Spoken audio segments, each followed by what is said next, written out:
We're about to talk about the perfect ammunition to use in densely populated areas. Give you my insights in just a minute, but first, gun giveaway. It's going on right now. It is absolutely free to enter. All you got to do is click the link in the description, and it ends really soon. So click that link to learn which brand new gun you could win. All right, question from an interested viewer came in. What is the best ammunition to use in densely populated areas? Understand this, that it's going to be some sort of hollow point or frangible ammunition. What I can say is let's not use full metal jacket ammunition in densely populated areas, and outside of New Jersey, where it is illegal to use hollow point ammunition, and they make you use full metal jacket in your defensive firearms, you should be using good quality hollow point ammunition or frangible ammunition. But I told you I was going to tell you the best ammunition to use in these densely populated areas. So here it is. It is the ammunition that you can shoot most accurately. Understand this. You need to hit your target. You need to have target acquisition, target identification, and target isolation before you shoot, because you are responsible for every round that comes out of this gun, okay? You can go to your local sheriff's department or your local PD and ask which bullets they use. And you know what? You can use those, and then the local prosecutor can't say anything about the bullets that you're using because you're using exactly what law enforcement is using. But you still need to be able to hit your target. And that is more important than the type of ammunition you use. There's some really good ammunition out there, stuff that was designed for air marshals to use. I believe one was called Air Freedom rounds or something like that. Stuff that is frangible, that just sort of turns to powder when it hits liquid, which is human body tissue, is predominantly liquid, things like that. But still understand that no matter what round you're using, you need to be able to hit your target. That is primary. That is the first and most important thing, is that you hit your target.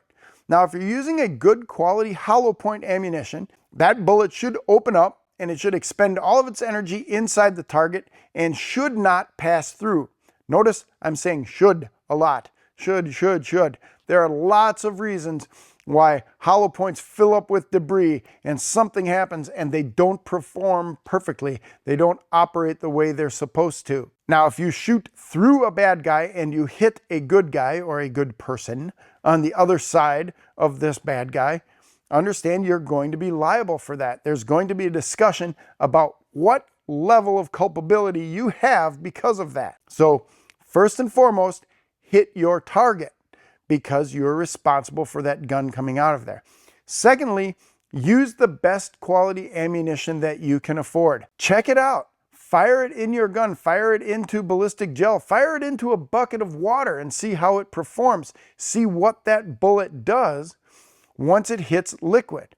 That will give you a good indication of what's it going to do when it hits a human body. The science of terminal ballistics is very detailed. There's lots of stuff going on in there, and you will get a completely different result if you are using a 5-inch barreled 45 or a 3-inch barreled 45. The length of the barrel provides different velocity, and even a slight change in the velocity could change the way that bullet performs when it hits tissue. So you need to test that. You need to understand what your bullet is doing, if at all possible, how fast it's going when it comes out. And you should be able to look for results. I mean, YouTube is a great search engine. You can go out there and look for videos on YouTube of what these bullets do against ballistic gelatin and against other barriers, whether they're hitting walls or whether they're going through denim or leather jackets or something like that. All of these things are variables and will change the terminal ballistics, the performance characteristics of that round when it hits the target. Notice I said when it hits the target. You have to hit the target. All things being equal, you have a better chance of hitting the target if you're shooting a 9mm than if you're shooting a 45, because the 45 will have a little bit more felt recoil. It's launching a heavier bullet. You're getting a little bit more of the equal action for reaction kind of physics that's going on right there. And 9mm terminal ballistics have proven themselves to be effective against attackers. Again, A miss with a large caliber gun is terrible. It's much worse than a hit with a small caliber gun. And if you're using that smaller caliber gun and you're putting multiple rounds on this person, that's going to be much better than 1 or 2 hits and a couple of misses with a larger caliber gun. So accuracy, in my estimation, is much more important than what exact type of bullet. You want me to tell you exactly what bullet style and bullet weight and brand name and all that stuff? I'm not going to tell you that. I want you to test that with your own gun. You are responsible for this. This is for you to do, and you are putting your life and everything you own on the line when you're using that gun in self-defense. So make sure you know what your gun and ammo combination will do in any given situation. It is your responsibility to test that. It's your responsibility to know it, and it's your responsibility to be on target and to think about how you're getting on target and what's going on around your target. Remember at the beginning, I said target isolation. Target isolation is a key element in being able to shoot, being allowed to shoot. The discussion that people will have as they investigate your shooting, okay, did you have adequate target isolation?